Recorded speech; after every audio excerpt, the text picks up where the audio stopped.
জয় হিন্দ বন্ধু। এর আগে আমরা পার্সেন্টেজের দুটো ভিডিও অলরেডি আমরা আলোচনা করেছিলাম, পার্ট এ, পার্ট বি এবং পার্ট সি, মানে তিনটা ভিডিও অলরেডি এ নিয়ে পার্সেন্টেজের উপর হয়ে যাবে। প্রথম ভিডিওতে আমরা আলোচনা করেছিলাম পার্সেন্টেজের বেসিক ব্যাকগ্রাউন্ড নিয়ে, এবং দ্বিতীয় ভিডিওতে আমরা আলোচনা করলাম তিনটি প্যাটার্নের উপর আমরা আলোচনা করেছিলাম। নাম্বার 1 সিরিজ আলোচনা করেছিলাম, সাকসেসিভ করেছিলাম, এবং হচ্ছে তোমার এবি রুল। তাহলে আজকে এই 3 নম্বর ভিডিওতে পার্সেন্টেজের এই 3 নম্বর ভিডিওতে আমরা আলোচনা করব টাইপের উপর। এর আগে যেমন আগের ভিডিওতে 3টা টাইপ নিয়ে আলোচনা করেছিলাম, এই ভিডিওতে আমরা 3টা টাইপ নিয়ে আলোচনা করব। নাম্বার 1 হচ্ছে তোমার ইলেকশন, নাম্বার 2 হচ্ছে ভেন ডায়াগ্রাম, এন্ড 3 নম্বরটা হচ্ছে পাস অন ফেল। প্রথম দুটো কোশ্চেনটা এবার দেখে নাও। এটা হচ্ছে ইলেকশনের থেকে কোশ্চেন। পার্সেন্টেজের one of the important type হচ্ছে ইলেকশন। কোশ্চেনটা দেখি কি বলছে। কোশ্চেন বলছে, একটি নির্বাচনে দুজন প্রার্থী রাম ও সোহান। একটি ইলেকশন যার মধ্যে দুটো প্রার্থী আছে, রাম এবং সোহান। রাম 41% ভোট পেয়ে 5,580টি ভোট পেয়ে ভোটে হেরে যায়। তাহলে মোট ভোট কত ছিল? একটা ইলেকশন হয়েছিল যেখানে দুটো ক্যান্ডিডেট রাম এবং সোহান, এবং রাম 41% ভোট পেয়েছে এবং 5,580টি ভোটে হেরে গেছে। তাহলে ভোট কত, টোটাল কত ছিল? ইলেকশনকে কোনো এক জায়গায় ইলেকশন হয়েছে, তার মানে 100% ভোট হয়েছে। আমরা যদি বলি এই যে ইলেকশন টোটাল যে হলো, এখানে 100% ভোট হয়েছিল। 100%-এর মধ্যে কিছুটা ভোট যে জিতবে উইনার ক্যান্ডিডেট পাবে, এবং কিছুটা হচ্ছে তোমার যেটা হেরে যাবে ওই লুজার ক্যান্ডিডেট পাবে। এবার যে হেরে গেছে সে কত পার্সেন্ট ভোট পেয়েছে? টোটাল ভোট হয়েছে 41%। তাহলে একটা যদি 100%-এর মধ্যে যদি 41% এটা হয়, তাহলে ডেফিনেটলি এটা হয়ে যাবে তোমার 59%। তো 59%, একজন পেয়েছে 59%, একজন পেয়েছে 41%। এবং দুটো হার জিত কিসের উপর নির্ভর করে? এই দুটোর মধ্যে পার্থক্য, এই দুটোর মধ্যে ডিফারেন্ট কত আছে। তাহলে এটাকে আমরা যদি মাইনাস করি তাহলে কত হবে? 18%। অর্থাৎ এই যে যে যে উইনার ক্যান্ডিডেট আর যে লুজার ক্যান্ডিডেট, এদের মধ্যে পার্থক্য আছে 18%। তাহলে এই যে ভোটটা দেওয়া আছে কোশ্চেনে, নাম্বারটা 5,580টি, এটা হচ্ছে 18% ভোটের মান। আর আমাদের টোটাল ভোট মানে কি? 100%-এর ভোটের বার করতে বলেছে। 5,580টি হচ্ছে 18%-এর মান, আমরা বার করবো 100%। 9 দিয়ে কাটে, 9 দুগুণ 18, 6 নং 54, আর নিচে আসবে 9 দুগুণ 18। আবার যদি 2 দিয়ে কাটি, 2 একে 2, তাহলে 3 দুগুণ 6, 2 একে 2, তাহলে 31কে এখানে শূন্য ছিল, 310কে 100 দিয়ে গুণ করলে তাহলে 31,000 কোথায় আছে? Option number B. তাহলে অপশান নম্বর বি। তাহলে আমরা কি দেখলাম? টোটাল ভোটের সংখ্যা কত ছিল? 31,000। এবং 2 নম্বর কোশ্চেনটা দেখি কি বলছে। আবার সেম কোশ্চেন। একটি নির্বাচনে একটি প্রার্থী 60% ভোট পায় এবং 6,068টি ভোটে জিতে যায়। টোটাল 60% পেয়েছে এবং 8,600টি ভোটে জিতে গেছে। তাহলে অপর প্রার্থী কত ভোট পেয়েছে? আগেরটাতে আমরা দেখলাম টোটাল কত ভোট ছিল, এবার হচ্ছে তোমার যে হেরে গেছে ওই ক্যান্ডিডেটটা কত পাইছিল। আমরা যদি এই হচ্ছে 100% ভোট কাস্টিং হয়েছিল বা ভোট হয়েছিল, ওর মধ্যে থেকে যে একজন জিতেছে সে পাইছে হচ্ছে 60%। তাহলে ডেফিনেটলি যে হেরে গেছে 40% পাইছে, এবং এই দুটোর মধ্যে পার্থক্য হচ্ছে 20%। এই যে নাম্বারটা দেওয়া আছে 18,600 ভোট, এটা হচ্ছে 20%-এর মান। আর আমরা বার করবো যে ক্যান্ডিডেটটা হেরে গেছে, কোন ক্যান্ডিডেটটা হেরে গেছে, এই 40% বলে আমরা 40%-এর মান বার করবো। 18,600, এটি হচ্ছে 20%-এর মান, আমরা বার করবো 40% হেরে গেছে যে ক্যান্ডিডেটটা 40%। 20 একে 20, 20 দুগুণ 40। আমরা যদি একে 2 দিয়ে গুণ করে দিই, 6 দুগুণ 12, 8 দুগুণ 16, আর 1 17, 2 একে 2 আর 1 3, তাহলে হয়ে গেছে 37,200 ভোট। 37,000 ভোট, option number 37,200, option number C. এ হচ্ছে তোমার দুটো ইলেকশনের উপর, ইলেকশন প্যাটার্নের উপর। এরপর আমরা নেক্সট প্যাটার্নটা আমরা করবো ভেন ডায়াগ্রামের উপর বেস্ট করে। টাইপটা দেখি। নেক্সট টাইপটা হচ্ছে ভেন ডায়াগ্রাম। ভেন ডায়াগ্রামের উপরে দুটো কোশ্চেন দেওয়া হয়েছে। বলছে একটি স্কুলে 40% স্টুডেন্ট ফুটবল খেলে এবং 60% স্টুডেন্ট বা ছাত্রছাত্রী ক্রিকেট খেলে। যদি 15% ছাত্রছাত্রী ফুটবল আর ক্রিকেট কোনোটাই খেলে না, তাহলে কত শতাংশ ছাত্রছাত্রী দুটোই খেলে? এই ধরনের ভেন ডায়াগ্রামের কোশ্চেনের মধ্যে সবথেকে ইম্পর্টেন্ট যে টার্মটা হচ্ছে ওটা হচ্ছে তোমার উভয় বা দুটোই, যেটা খেলে না উভয় যেটাতে লেখা থাকবে, বা বোথ, ইংলিশে বোথ আর বাংলাতে উভয়। তাহলে এখানে উভয় কি লেখা আছে? দুটোতেই খেলে না, নাতে। তাহলে আমরা প্রত্যেকটা ভ্যালুকে বা প্রত্যেকটা মানকে ওই না স্টেটমেন্টে বেস করব। অর্থাৎ আমরা কোশ্চেনটাকে বোঝার চেষ্টা করি। কিছু স্টুডেন্ট আছে 40% ফুটবল খেলে, আর 60% হচ্ছে ক্রিকেট খেলে, আর 15% এমন আছে ফুটবল এবং ক্রিকেট কোনোটাই খেলে না। এবার কোশ্চেনটাকে বোঝার চেষ্টা করে। আমি বললাম এই যে 40% যদি ফুটবল খেলে তাহলে ডেফিনেটলি 60% খেলে না? ইয়েস, এরকমই হচ্ছে তোমার 60% যদি ক্রিকেট খেলে তাহলে 40% ক্রিকেট খেলে না, তো 40% ক্রিকেট খেলে না লিখলাম। এবং এটাও খেলে না, এটাও খেলে না, এটা হচ্ছে খেলেনার মান, এটাও খেলেনার মান, এবং দুটোই খেলে না, তার ওটার মান দেওয়া আছে 15। ওটাকে যদি আমরা এটাতেও খেলে না, এটাতেও খেলে না, এটা হচ্ছে উভয়টা খেলে না, এটা কমন, এই কমনটাকে বার করে দিতে হয়। আমরা যদি দুটোকে যোগ করি তাহলে 100 থেকে 15 চলে গেলে 100 থেকে 15 গেলে হচ্ছে আমাদের 85। তাহলে এটা হচ্ছে টোটাল আমাদের 85% স্টুডেন্ট খেলে না।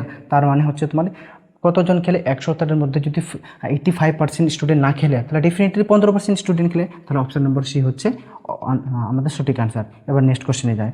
এবার বলছে 600 জনের একটি ক্লাসে 55 জন ছাত্র ভূগোলে এবং 65% ইতিহাসে পাশ হয়েছে এবং 33% উভয় বিষয়ে পাশ হয়েছে, তাহলে কতজন ফেল হয়েছে? কোশ্চেনটা বোঝার চেষ্টা করো। কী বলছে? 600 জন একটা ক্লাসে আছে, তার মধ্যে 55 স্টুডেন্ট ভূগোলে এবং 65% স্টুডেন্ট হিস্ট্রিতে পাশ করেছে এবং 30% স্টুডেন্ট দুটোতে পাশ করেছে, তাহলে কতজন ফেল হয়েছে? এবার আমরা বার করে দিই।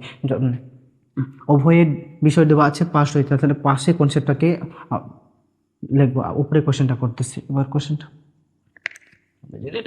এরিস করি। কি বলছে? 55% জিওগ্রাফিতে পাস হয়েছে, 65% হিস্ট্রিতে পাস হয়েছে এবং টোটালে পাস হয়েছে, টোটাল যেটা টোটাল বোর্ডটাতে ইনক্লুড থাকবে ওটাকে বিয়োগ করে দেওয়া 33%। আমরা যদি দুটোকে যোগ করি তাহলে 55 আর 65 হচ্ছে 120। 120 থেকে যদি 120 থেকে যদি 30 চলে যায় তাহলে হচ্ছে 90। তাহলে টোটাল ছিল 100%। এই 100%-এর মধ্যে 90% হচ্ছে তোমার পাস হয়ে গেছে, তাহলে ফেল হয়ে গেছে কত পার্সেন্ট? 100% ছিল, 90% পাস হয়ে গেছে, তাহলে ফেল হয়ে গেছে এই 10%। তো ওই 10%-এর পার্সেন্টই বার করতে বলিনি, আমাদের বলছে সংখ্যায় কতজন পাস ফেল হয়েছে। তাহলে এই যে টোটাল স্টুডেন্ট ছিল কত? 60 আর 600, টোটাল মানে কত? 100%। তাহলে এই যে 600, এই 600 হচ্ছে 100%-এর মান। আমি বার করবো 10%-এর, দুটো শূন্য দিয়ে দুটো শূন্যকে কাটলাম, 6 দশে 60। তাহলে টোটাল কয়টা স্টুডেন্ট ফেল হয়েছে? 60টা। অপশন নম্বর এ। হ্যাঁ, এবার নেক্সট টাইপটা দেখি। আজকের নেক্সট যে প্যাটার্নটা সেটা পাস এবং ফেল। আজকের ভিডিওর হচ্ছে 3rd নম্বর টাইপ এবং এটাই হচ্ছে তোমার শেষ টাইপ। প্রত্যেকটা টাইপ থেকে আমরা দুটো করে কোশ্চেন রেখেছিলাম, এই জন্য এই টাইপ থেকেও দুটো কোশ্চেন রেখেছে। এবার দেখা যায় কোশ্চেনটা কি বলছে। একজন ছাত্র 58% মার্কস পেয়ে 100 মার্কসে ফেল হয়ে যায় এবং কিন্তু অন্য একটি ছাত্র 74% মার্কস পেয়ে প্রায় 20% মার্কস বেশি হয়ে যায়, তাহলে পরীক্ষায় মোট মার্কস কত?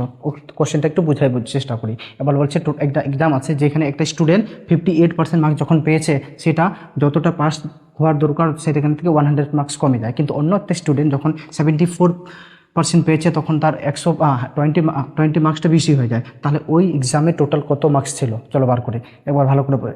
এই ধরনের কোশ্চেনটা সবথেকে ইম্পর্টেন্ট জিনিসটা কি, যে স্টুডেন্টটা কম পেয়েছে তাকে যত কম পেয়েছে সে ততটা যোগ করে দেবো এবং যারা বেশি পেয়েছে তার ততটা কম করে দেবো, ওটা দুটোকে সমান করে দেবো। এবার বলছে এই যে স্টুডেন্টটা 58% পেয়েছে সেটা কত নম্বরে ফেল হয়ে গেছে? 100-এ। যতটা ফেল হয়ে যেত ওটাকে যদি আমরা আরও 100 নম্বর দিতাম তাহলে ওই 100 নম্বর ফেল হয়ে পাস হয়ে যেত, তাহলে এটা হচ্ছে পাস মার্কস। আর দ্বিতীয় কথা, অন্য জায়গায় অন্য একটা স্টুডেন্ট যেটা 74% পেয়েছিল এবং বেশি পেয়ে গেছিলো কত? 20। ওই 20টা যদি আমরা বিয়োগ করে দিই তাহলে এটাও হয়ে গেছে পাসিং মার্ক, এটাও পাসিং মার্ক, এটাও পাসিং মার্ক, দুটো পাসিং মার্কসকে ইকুয়াল করে দিলাম। এবার আমরা যদি 58কে এদিকে যদি নিয়ে যায় পার্সেন্টে, তাহলে 74 থেকে যদি বিয়োগ করে দিই তাহলে আমাদের কত চলে আসবে? আমাদের আসবে হচ্ছে তোমার 16%।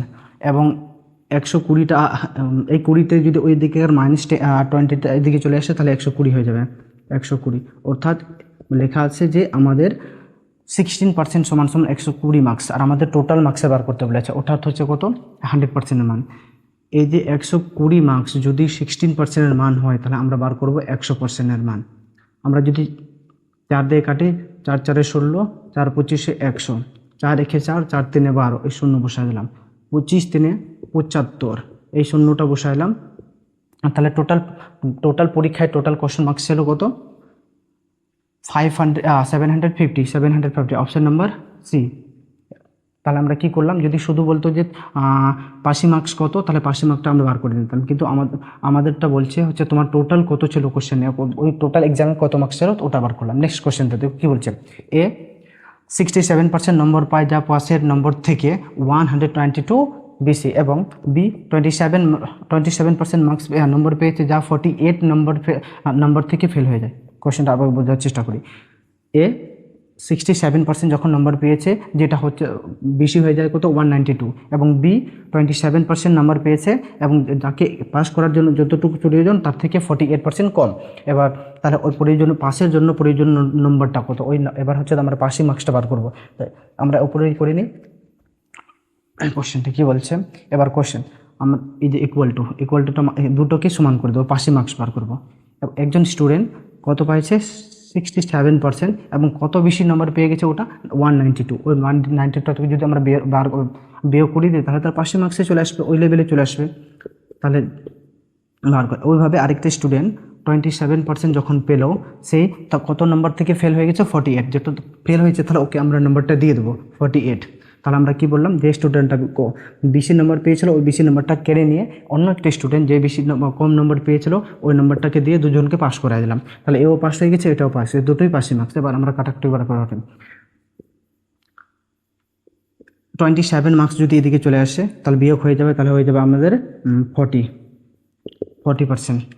আর এটা যদি ওর সাথে যোগ হয়ে যায় তাহলে হয়ে যাবে আমাদের 100।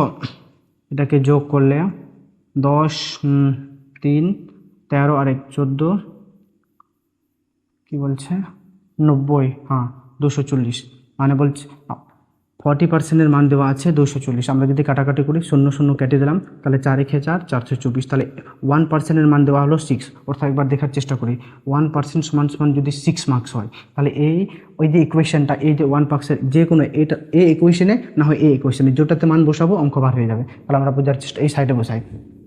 বলছে 1%-এর মান যদি 60 হয় তাহলে আমরা এটাতে বসাই দিই, এটা কারণ এটাও পাসিং মার্কস এটাও পাসিং মার্কস, যেটাতে মান বসাবো ওটাতে হয়ে যাবে। 27 1% মানে হচ্ছে তোমার 6, ওই 6কে গুণ করে দেবো, 1% মানে হচ্ছে তোমার 6, এবং ওটাতে যোগ করে দেবো 48, এটাতে যোগ করে দেবো 48। এবার যোগ করি 6 7 42, 6 2 12 আর তা হচ্ছে তোমার 16, এটার মধ্যে 48 যোগ করে দেবো, তা হলো 10 20 আর 1 21, তাহলে কত হলো 210। Option number 210, option number A, এটা হচ্ছে অপশান নাম্বার ডি। তাহলে আমরা আজকে দেখলাম যে পার্সেন্টেজের মোস্ট ইম্পর্টেন্ট টাইপ, যেটার নাম হচ্ছে ইলেকশন আজকে দেখলাম। 2 নম্বর হচ্ছে আমরা ভেন ডায়াগ্রাম দেখলাম, আচ্ছা ফার্স্ট ফেল। এই তিনটা প্যাটার্ন অনেকটা ইম্পর্টেন্ট, বা এই যে তিনটা টাইপ মোস্ট ইম্পর্টেন্ট পার্সেন্টেজের চ্যাপ্টারে। তাহলে আজকে আমরা এই টোটাল পার্সেন্টেজের 3টা ভিডিওকে কমপ্লিট করার পর আমি পার্সেন্টেজটা আমরা এখানেই শেষ করবো। এবার পরবর্তী যে চ্যাপ্টারটা আমরা শুরু করবো হচ্ছে তোমার ratio and proportion. Ratio and প্রপোর্শনটা এইটাই মতনই ইম্পর্টেন্ট, কারণ বাকি যে অন্যান্য অঙ্কগুলা পাটিগণিতের আমরা যেমন পার্টনারশিপ বা অন্যান্য অনেক এমন অঙ্ক আছে যেগুলোকে আমরা রেশিও প্রপোর্শন চ্যাপ্টারের মাধ্যমে সলভ করবো। এই জন্য আমরা নেক্সট চ্যাপ্টারটা আমরা আলোচনা করবো রেশিও অ্যান্ড প্রপোর্শন নিয়ে। ঠিক আছে, যদি ভিডিওটা ভালো লেগে থাকলে ভিডিওটাকে লাইক শেয়ার এবং বিশেষ করে সাবস্ক্রাইব করতে ভুলে যাবেন না, এবং সুন্দর একটা কমেন্ট রেখে যাবেন। ঠিক আছে, পরবর্তী পরবর্তী নিউ একটা চ্যাপ্টার যেটা নাম হচ্ছে রেশিও নিয়ে, আমরা রেশিও অ্যান্ড প্রপোর্শন নিয়ে আমরা দেখা করবো। জয় হিন্দ।